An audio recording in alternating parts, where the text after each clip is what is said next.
تو جس کی وجہ سے بظاہر یہ لگ رہا ہے کہ کوئی 3 یا 4 مہینوں سے اس صورت پر بیان چل رہا ہے، حالانکہ وہ مشکل سے 5 یا 6 بیان ہوئے ہیں۔ تو ایک صاحب نے کہا کہ بھائی یہ تو یہاں بچے بھی ہوتے ہیں، بڑے بھی ہوتے ہیں، بوڑھے بھی ہوتے ہیں، جس کو ضرورت ہوگی دارالفتہ میں جا کر پوچھ لے گا، ادھر کیا ضرورت ہے یہ مسائل بیان کرنے کی۔ مطلب حالانکہ اس میں کوئی ایسی چیز نہیں، اس میں میں نے کوشش یہ کی قرآن کریم کے جو الفاظ ہیں ان کے اندر محدود رہوں، زیادہ باہر نہیں نکلا، میں زیادہ تفصیلات میں نہیں گیا، جزئیات میں نہیں پڑھا، اس لیے کہ جزئیات کے لیے دارالفتہ ہی ہے۔ لیکن مسئلہ یہ ہے کہ دارالفتہ انسان اس وقت جاتا ہے جب معاملہ ہاتھ سے نکل چکا ہوتا ہے۔ یہ چیز ہم دیکھ رہے ہیں۔ تو اصول طلاق کے اندر طلاق دینے کا سنت طریقہ بیان کیا گیا ہے، بس وہ بیان کیا، لیکن بعض طبیعتوں پر وہ چیز بھی گرا گزری۔ اب جہاں تک بچوں کا معاملہ ہے تو بچے تو کیا کچھ نہیں جان چکے ہیں۔ اگر ہم اب تک اسی دھوکے میں پڑے ہوئے ہیں اور یہی سوچ سوچ کر اگر پڑے رہے تو معاملات ہاتھ سے نکل چکے ہیں۔ بچے ایسی ایسی چیزیں جان چکے ہیں کہ آپ کانوں کو ہاتھ لگائیں گے۔ اور یاد رکھیے کہ دیکھیے یہ ہماری زندگی کا حصہ ہے، یہ ہمارے یعنی ایسے مسائل ہیں جن پر سنجیدگی سے غور کرنے کی ضرورت ہے۔ یہ بچوں کی ضرورت ہے، ایک تجسس ہوتا ہے۔ بچہ جب جوان ہوتا ہے بہت سی چیزوں کے بارے میں وہ جاننا چاہتا ہے، آپ کے پاس وہ آتا ہے پوچھنے، آپ اس کو یہ کہہ کر ڈانٹ کر بھجا دیتے ہیں کہ ایسی گندی باتیں مت کرو۔ اب جب آپ یہ کہتے ہیں کہ گندی بات، تو اس کے ذہن میں تو سب سے پہلے یہ بیٹھ جاتا ہے کہ یہ چیزیں گندی چیزیں، کس نے کہہ دی کہ یہ گندی چیزیں؟ اور پھر آپ کے اس ڈانٹنے سے اس کا تجسس ختم نہیں ہوتا، وہ اپنا تجسس دور کرتا ہے، لیکن اب نقصان یہ ہوتا ہے کہ وہ تجسس وہاں سے دور کرتا ہے جہاں سے اس کو غلط معلومات ملتی ہیں، ادھوری معلومات ملتی ہیں، اور وہ معلومات اس کو وہ نقصان پہنچاتی ہیں کہ آپ اس کا تصور نہیں کر سکتے۔ اگر وہ اسکول کا پڑھنے والا ہے تو وہاں وہ اسکول کا وہ اس بچے سے وہ معلومات لے گا جو اس کلاس کا سب سے بدماش لڑکا ہوگا، اور وہ اس کو ایسی ایسی معلومات دے گا کہ اس لڑکے کا، اس بچے کا تو بیڑا غرق ہو جائے گا۔ تو بعض طبیعتوں پر یہ چیز بھی گرانی جاتی ہے۔ یہ زندہ مسائل ہیں، یہ ہر شخص، یعنی ہمیں اندازہ ہے نا، لوگ آ کر ہم سے جب پوچھتے ہیں حیران ہو جاتا ہے انسان، کیا کرے؟ آپ اس وقت کا ماحول نہیں دیکھ رہے کیا ہے؟ عورتوں کا لباس آپ دیکھ لیں، مرد کے لیے بچنا آسان ہے، اب کرے تو کیا کرے؟ تو کچھ چیزیں بتانی ضروری ہو گئی ہیں، بہت محتاط ہیں، بہت سی چیزیں ایسی ہیں جو ضروری ہیں لیکن نہیں بتا پا رہے ہیں، صرف اس انتظار میں بیٹھے رہتے ہیں کہ شاید کوئی خود کچھ آ کر پوچھے گا، کوئی بھی نہیں پوچھتا ہے، اس لیے کہ لوگ ہمت ہی نہیں کرتے، یا تو شرم کی وجہ سے یہ ضرورت ہی نہیں محسوس کر رہے ہوتے، اور ایک عذاب میں مبتلا رہتے ہیں، حالانکہ ہر چیز کا حل موجود ہے، ہر چیز کا۔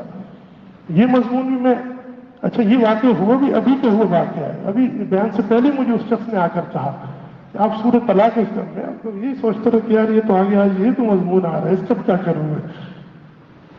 اس لیے آپ نے دیکھا ہوگا کہ جب میں یہاں آیا ہوں تو میں نے اٹکنا شروع کر دیا، وہ روانی ساری ختم، کہ یار کوئی بات ایسی نہ نکل جائے کسی کی طبیعت پر گرا کہ بھائی یہاں تو عورتیں بھی بیٹھی ہیں، بچے بھی بیٹھے ہیں، جوان بھی بیٹھے ہیں، تو بھائی پھر کون؟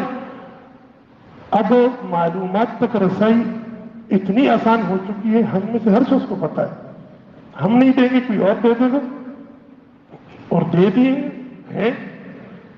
مجھے اندازہ یہ ہوا، جو تجربہ ہوا، کہ ہم میں سے بڑے بڑے لوگ جو پڑھے لکھے سمجھے جاتے ہیں، بڑی عمر کے بوڑھے ہو چکے ہیں، ان چیزوں کے بارے میں بالکل جاہل، بالکل ہلکے الفاظ استعمال کر رہا ہوں میں، بالکل جاہل۔ کچھ اور مضمون بھی بیان کرنا تھا لیکن وہ ہو سکتا ہے کہ تھوڑا سا سنگین ہو جائے، اس لیے اس کو رہنے ہی دیں۔ اپنی نظر کی حفاظت کریں، ناجائز جگہ پر پڑھنے سے بچائیں۔ یہ اصل میں ہوتا کیا ہے؟ اب یہ تو لکھ دیا نا کہ نظر کی حفاظت کریں، کیسے کریں؟ کیسے کریں؟ وہی بات ہے ہماری کہ بھائی وہ ایک شخص نے وہ ہندو کو لٹایا، گلے پہ چھری رکھ دی کہ بھائی کلمہ پڑھ، تو اس نے کہا ڈر کے کہا اچھا پڑھا، اس نے کہا مجھے بھی نہیں آتا ہے، بس پڑھو۔ تو ہمارا حال یہی ہے کہ ہم